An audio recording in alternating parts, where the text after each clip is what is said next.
Por isso todo mundo passa e quem nunca passou vai passar.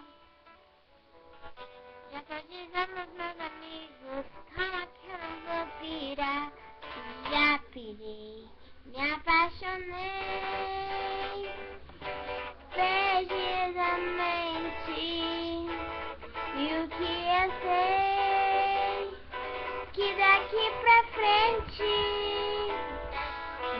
vai ser nossa cidade, nosso telefone, nosso endereço, nosso apartamento. Sabe aquela igreja? Tô aqui na frente, imaginando chuva de arroz na gente. Então, gente, essa foi o meu karaokê. Eu vou mandar um beijo para o Thiago, para o Fábio, para a Brenda e para a Maria Eduarda.